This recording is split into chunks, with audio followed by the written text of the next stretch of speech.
Hello students. In our previous lecture we did up to question number 7 of our exercise. हमने अपने exercise question के 7 questions कर लिए थे. So today we will start from question number 8. Question number 8 क्या है हमारे पास? उसमें हमें elements के name दिए हुए हैं और हमें उन्हें symbolic form में लिख के balance करना है. So first reaction we have potassium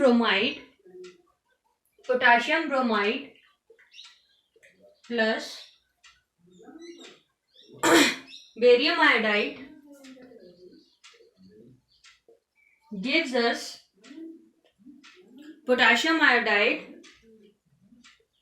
plus barium bromide.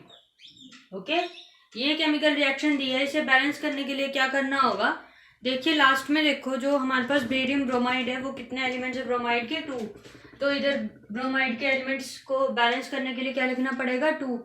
इधर ब्रोमाइड को 2 लिखने की वजह से यहाँ पे जो हमारे पास पोटाशियम है वो भी क्या हो गया 2. तो यहाँ पे हमारे पास पोटाशियम 2. आयोडाइड हमारे पास ऑलरेडी LHS में भी 2 है. Here we have 2 iodide and here we have 2 iodide. तो पूरी इक्वेशन क्या है ये अब बैलेंस्ड. नेक्स्ट वी हैव, ये था आपके पास ए पार्ट. नेक्स्ट इक्वेशन क्या दी है?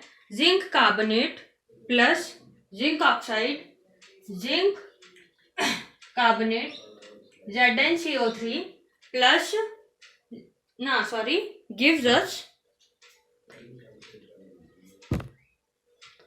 gives us zinc oxide plus carbon dioxide.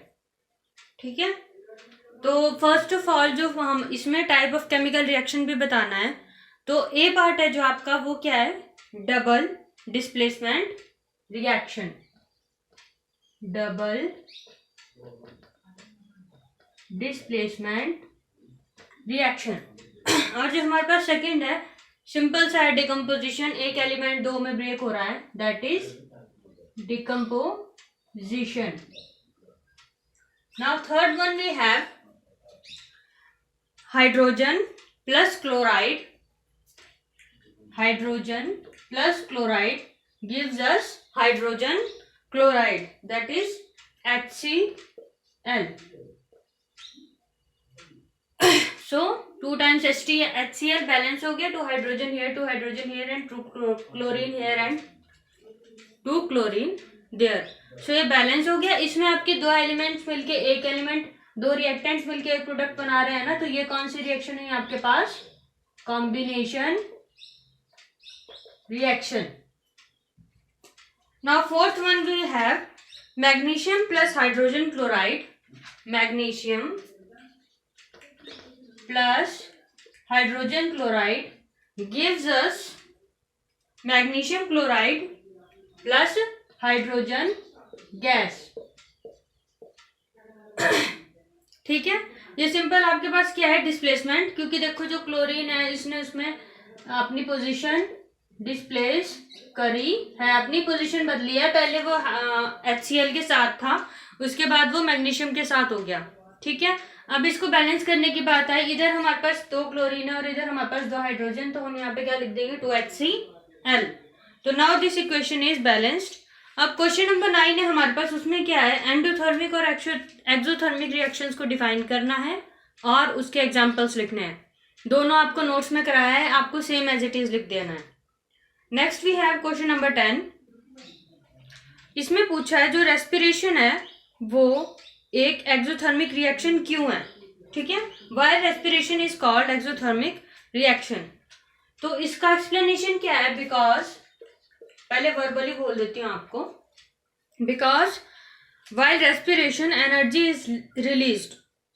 Energy क्यों रिलीज होती है रेस्पिरेशन के टाइम में? देखो हमारी बॉडी में जो खाना है वो किसके? ग्लूकोज के फॉर्म में स्टोर होता है, C6H12O. ठीक है, वो जब रेस्पिरेशन होती है तो ऑक्सीजन के साथ रिएक्ट करता है और जो ग्लूकोज है वो छोटे छोटे कंपोनेंट्स में बट जाता है. जैसे कि क्या बनेगा? कार्बन डाइऑक्साइड, H2O और एनर्जी. जो यहाँ पे ये एनर्जी इवॉल्व होती है इसकी वजह से क्या होता है? यहाँ पे exothermic reaction. In exothermic reaction heat या एनर्जी इज इवॉल्व. ठीक है, उस रिएक्शन को क्या बोलते हैं? Exothermic reaction. That is why this reaction is called exothermic reaction. तो आप इसके एक्सप्लेनेशन लिख सकते हो, because by respiration energy is released, glucose present in our body reacts with oxygen to produce carbon dioxide, water and energy to our body. ये क्या आपके पास? Carbon dioxide, water, glucose. ठीक है, ग्लूकोज देख लेना यहाँ पे बैलेंस है या नहीं है। H12 है और इधर हमारे पास वाटर कितना है? H2O। तो यहाँ पे क्या लिखना है? 6। H12 हो गया, ऑक्सीजन 6 हो गया, 6 और 12। इधर कितने हैं? 12 प्लस 6 18, और इधर कितने हमारे पास? 12।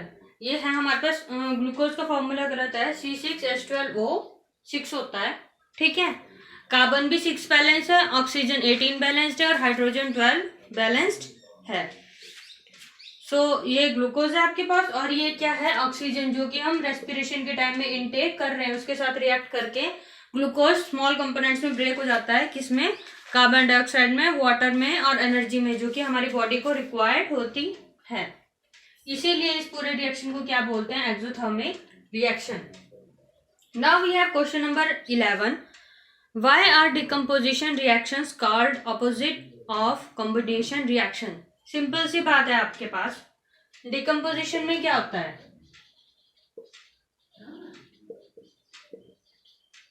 One reactant breaks two product.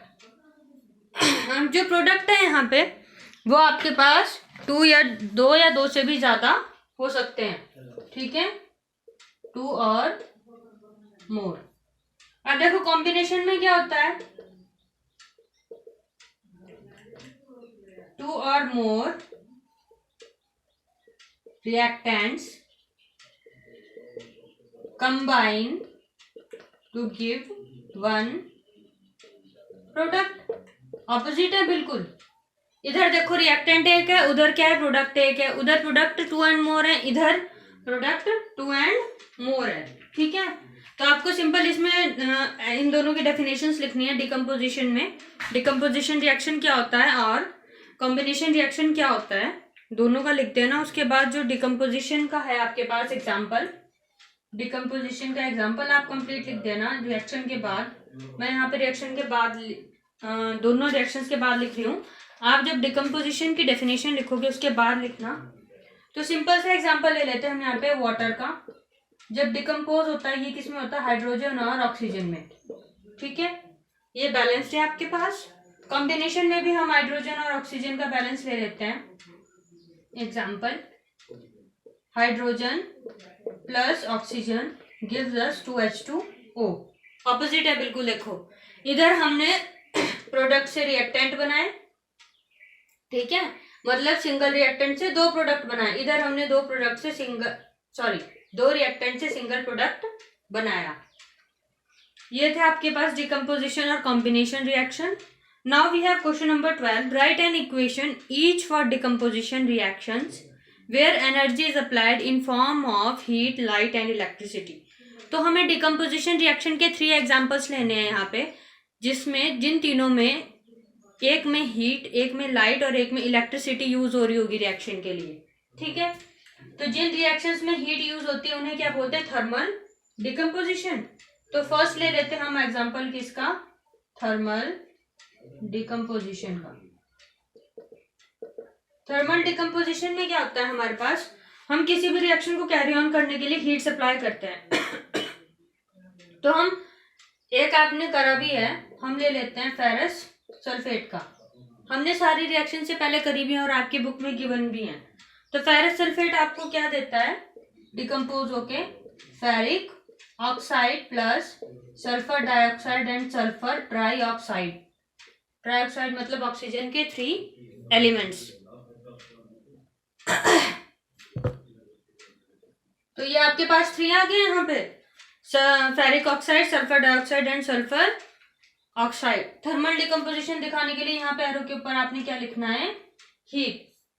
ठीक है, तो अब देखो ये बैलेंस है या नहीं है। हमारे पास सल्फर के कितने एलिमेंट्स है 5, और इधर फेरस सल्फेट के एलिमेंट्स कितने हैं हमारे पास, सॉरी ऑक्सीजन के कितने एलिमेंट्स हैं। यहाँ पे सल्फर के 2 एलिमेंट्स है ना, तो यहाँ पे क्या लिखेंगे हम 2FeSO4, 2 फेरस 2 सल्फर। ऑक्सीजन कितने हैं 3 4 5, 3 ऑक्सीजन इधर है ऑक्साइड के पास, 3 ऑक्सीजन उधर है और 2 इधर है, तो टोटल कितने हुए 8, 4 2 8। ये रिएक्शन अब बैलेंस्ड है। ठीक है, ये आपके पास थर्मल डिकम्पोजिशन का एग्जांपल हो गया। Next we have decomposition by light. Decomposition by light का एक एग्जांपल ले लेते हैं। आपकी बुक में तीनों गिवन है। हम इसमें क्या लेंगे, जो हमने उसमें ब्लैक एंड व्हाइट फिल्म्स निकालने के लिए करा था ना फोटोग्राफी में, वो वाला एग्जांपल लेंगे बाय लाइट के लिए। तो हम क्या लेंगे इसमें, silver chloride gives us, light लिखेंगे एरो के ऊपर, डिकम्पोज करना है ना, क्या देता है सिल्वर प्लस क्लोराइड। इधर 2 क्लोराइड है तो इधर 2 हो जाएगा और इधर 2। ठीक है, 2 हो जाएगा। Silver chloride gives us silver plus chloride. ये आपके पास आ गया डिकम्पोजिशन बाय लाइट। ठीक है, अब हमारे पास कौन सा रहता है, हीट हो गया, लाइट हो गया, और अब हमारे पास क्या रहता है कुछ according to question, thermal decomposition हो गया, डिकम्पोजिशन बाय लाइट हो गया। हमारे पास रहता है डिकम्पोजिशन बाय, कौन सा क्वेश्चन है आपके पास, question number 12, decomposition by electricity. आपकी बुक में एक एक्टिविटी गिवन है जिसमें डिकम्पोजिशन बाय इलेक्ट्रिसिटी है, तो वो करना है आपको।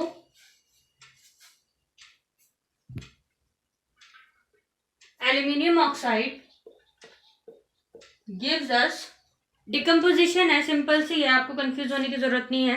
क्या देगा, एल्यूमिनियम और ऑक्सीजन, 3O2, उधर 6 है 2, 4 aluminium, twice of aluminium oxide gives us 4 aluminium and 3 oxygen. इनके जो सफिक्स है उसमें नेम्स लिख देना, मैं मुंह से डिक्टेट कर रही हूँ। Al2O3 क्या है, एल्यूमिनियम ऑक्साइड, उधर Al एल्यूमिनियम है और O2 ऑक्सीजन है, उनके सफिक्स में इनके नेम लिख देना। फिर आपके पास क्वेश्चन नंबर 13, इसमें क्या है आपके पास given, difference between displacement and double displacement with examples. Displacement में क्या होता है आपके पास, जो एक मोर रिएक्टिव एलिमेंट है, इन displacement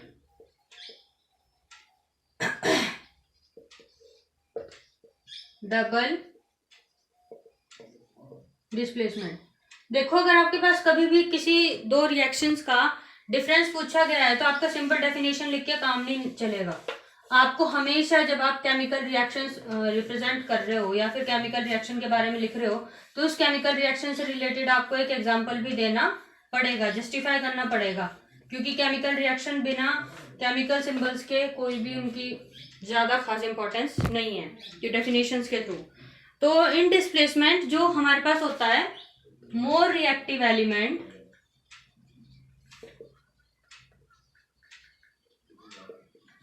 displaces less reactive element।